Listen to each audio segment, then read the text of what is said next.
Kanchipuram Vakula silks నాణ్యత మా ప్రాధాన్యత. మదీనాగూడ, మియాపూర్, హైదరాబాద్ లో త్వరలో శుభారంభం. నమస్తే, వెల్కమ్ టు ఐ డ్రీమ్. నేను మీ ఝాన్సీ.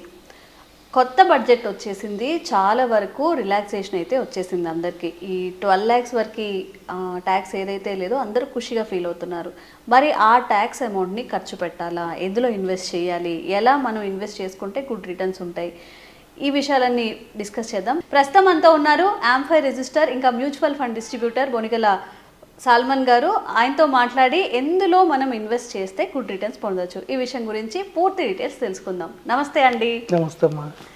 సార్, అందరికీ ఒక రిలాక్సేషన్ అయితే వచ్చింది. ఇప్పటి వరకు ట్యాక్సులు కట్టి కట్టి కట్టి వేరే దేశం పారిపోదాం అనుకున్న వాళ్ళకి కూడా కాస్త రిలీఫ్, కొంచెం ఒక 12 lakhs కానివ్వండి, ఏదైతే మన బడ్జెట్ వచ్చిందో వాళ్ళు సరదాగా ఖర్చు పెట్టుకోకుండా వాళ్ళ ఫ్యామిలీకి ఉపయోగపడేలాగా ఎలా సేవ్ చేసుకుంటే బెటర్ అంటారా, ఖర్చు పెడితే బెటర్ అంటారా, మోడీ గారు చెప్పినట్టు టూర్స్కి వెళ్తే బెటర్ అంటారా, ఎలా అయితే బెటర్ అంటారు?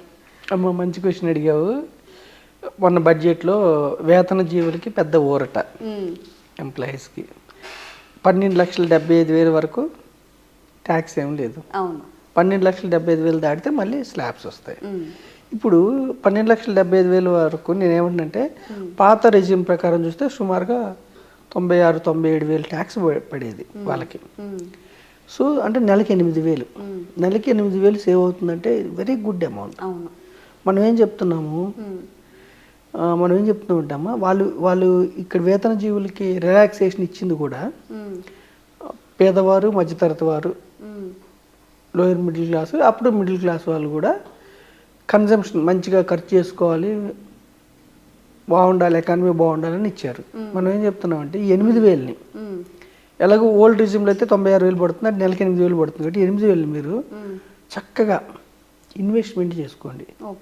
బ్యాంకులో సేవింగ్స్ వద్దు, ట్రేడింగ్ వద్దు, ఒకటే సూత్రం, ఇన్వెస్ట్మెంట్ చేయండి. ఎందులో చేయాలి సార్? మంచి క్వశ్చన్ అడిగారు. Diversified equity mutual funds.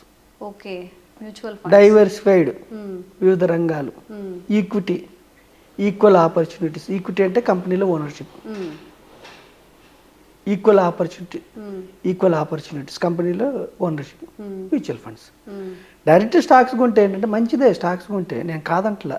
డైరెక్ట్గా మీకు నాలెడ్జ్ ఉండి డైరెక్ట్ స్టాక్స్ కొంటే సూపర్.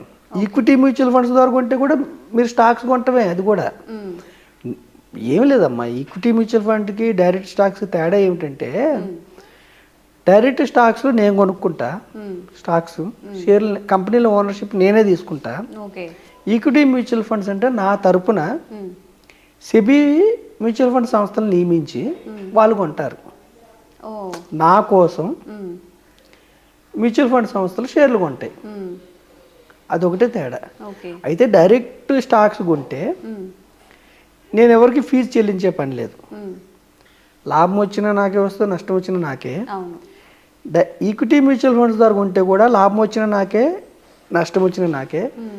ఒక్క ఫీజు ఏంటంటే 2% సుమారుగా అటు ఇటుగా, అంటే ₹1,00,000 సంవత్సరానికి ఒక 2,000 మ్యూచువల్ ఫండ్ సంస్థలకి ఎక్స్పెన్స్ రేషియో లాగా చెల్లించాలి. చెల్లించినప్పుడు మనం ఏమి ఇవ్వం, ఆ ఫండ్లోంచి తీసుకుంటారు. అది సంవత్సరానికి. ఒకవేళ మీరు నెల రోజులే ఉన్నారనుకోండి అమ్మా, నెల రోజుల ఫీజే తీసుకుంటారు. ఒక్కరోజు ఉంటే ఒక్కరోజు ఫీజే తీసుకుంటారు. ఆ 2,000ని డివైడెడ్ బై 1,00,000కి 2,000 అనుకోండి, 2,000 డివైడెడ్ బై 365 వేసి ఒక్కరోజే మీరు మ్యూచువల్ ఫండ్లో ఇన్వెస్ట్ చేస్తే ఒక్కరోజు ఫీజే తీసుకుంటారు.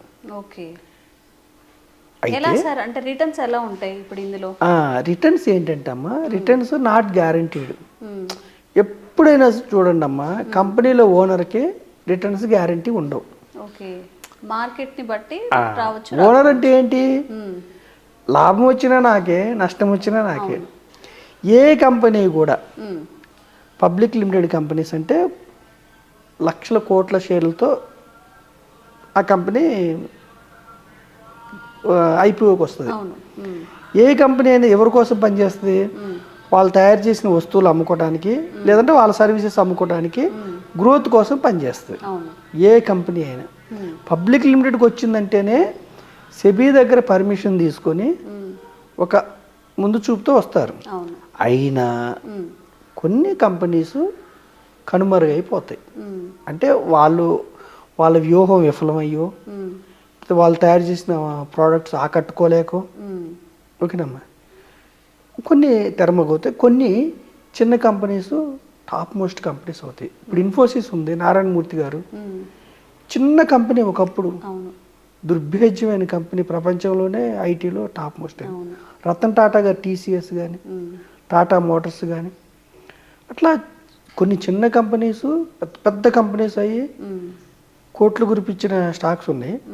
కొన్ని పెద్ద కంపెనీస్ దివాళా. ఇప్పుడు అనిల్ అంబానీ గారిది ఆర్కామ్ ఒకప్పుడు ఎంతో ₹1000 ఉండేది షేరు, ₹1, ₹2 ట్రేడ్ అవుతుంది. దివాళా తీసిన స్టాక్స్ కూడా ఉన్నాయి.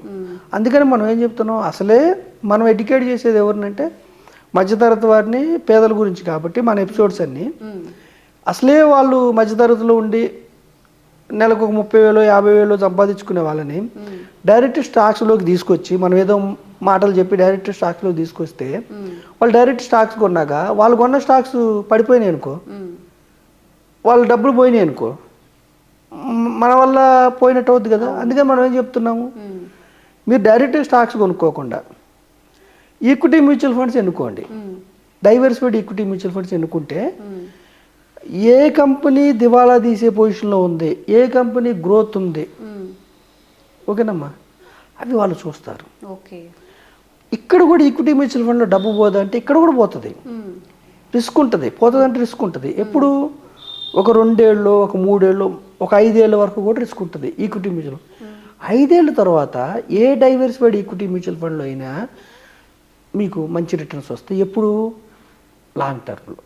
అందుకే మనం ఏం ప్రమోట్ చేస్తున్నామంటే equity mutual funds long term కోసం ప్రమోట్ చేస్తున్నాం. ఒక రిటైర్మెంట్ కోసం, ఒక పిల్లల చదువుల కోసం, ఒక డ్రీమ్ హౌస్ కోసం, ఒక డ్రీమ్ కార్ కోసం.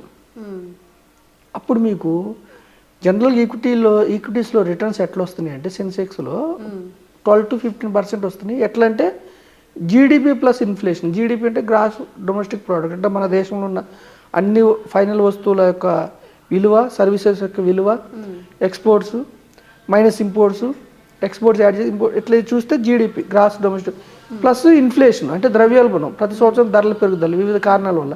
ఈ రెండు కలిస్తే ఎంత వస్తున్నాయి, ఈక్విటీలో అంత వస్తున్నాయి. అంటే ఇది కంపల్సరీ అని కాదు, జనరల్గా అలా వస్తున్నాయి. కాబట్టి ఎన్ని ఒడిదుడుకులు ఉన్నా కానీ ఒక 12% వస్తున్నాయి ఈక్విటీస్లో. కాబట్టి ఎఫ్డీలో 6% 7% వస్తున్నాయి. కాబట్టి మనం ఏం చెబుతున్నామంటే ఈక్విటీ మ్యూచువల్ ఫండ్స్ అయితే స్ట్రెయిన్ ఉండదు, ఏ కంపెనీలో షేర్లు కొనాలి, ఏది కొనాలి, ఫండ్ మీద చూసుకుంటాడు. పైగా ద్రవ్యోల్బణం బీట్ చేసే రిటర్న్స్ వస్తున్నాయి. ఎప్పుడు వస్తున్నాయి అంటే దీర్ఘకాలం ఉంటే.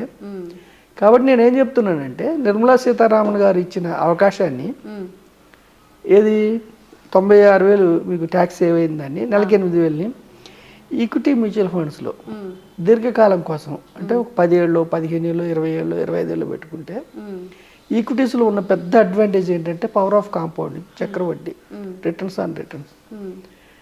ఎకానమీలో మీరు ముందుకెళ్తారు, దీర్ఘకాలంలో మీకు వెల్త్ క్రియేట్ అయ్యే అవకాశం ఉంది. షార్ట్ పీరియడ్లో రిస్క్ ఉంటుంది, మీ డబ్బు తగ్గుతుంది. లాంగ్ టర్మ్లో మీకు మంచి రిటర్న్స్ వస్తాయి.